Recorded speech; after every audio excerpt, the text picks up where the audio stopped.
કેમ છો તમે બધા? દિવસની શરૂઆત આજે થઈ છે રાતે 7 વાગે, કારણ કે મને હમણાંથી બ્લોગ કરવામાં થોડો કંટાળો આવતો હતો અને કાંઈ બહુ ખાસ છે નહીં, ઘરે જ છું એટલે વિડીયો કાંઈ હરખા એકનું એક રોજ બતાવું એની કરતાં કાંઈક સારું બતાવું સારું એમ બનાવવા હાટું. ને અત્યારે હું બનાવું છું આલુ પરાઠા. પહેલાં બહુ વિચાર્યું હું બનાવું છેલ્લે આ એક મગજમાં એવું આ બનાવીએ છીએ. તો હું અત્યારે લોટ અને બટેકા બાફવા મૂકી દીધા. લોટ અત્યારે જાડો થોડોક બનાવવાનો હોય, બાંધવાનો એમ બાંધું છું અને એક મસાલો તૈયાર કર્યો છે એ બતાવું તમને.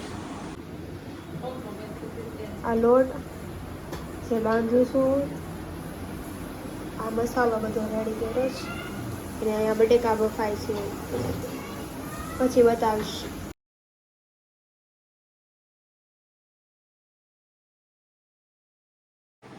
હવે બનાવ્યા હતા આલુ પરાઠા અને ઉપરથી કાકી કીધું કે ઉપર ખાવાનું છે પાણીપુરી. બનાવ્યા આલુ પરાઠા ને ખાધી છે પાણીપુરી. જો આવું હાયલા રાખે અમારે તો બહુ વધારે કાંઈ વ્લોગ થયો નથી. જે કાંઈ થોડું ઘણું હતું એ બતાવી દીધું છે. કાંઈક આમ સારું કોન્ટેન્ટ મનમાં આવે તો બનાવવું એવું જોઉં. આ તો વિડીયો ગમે તો લાઈક કરો, કમેન્ટ કરો, શેર કરો અને સબસ્ક્રાઈબ કરવાનું ભૂલતા નહીં.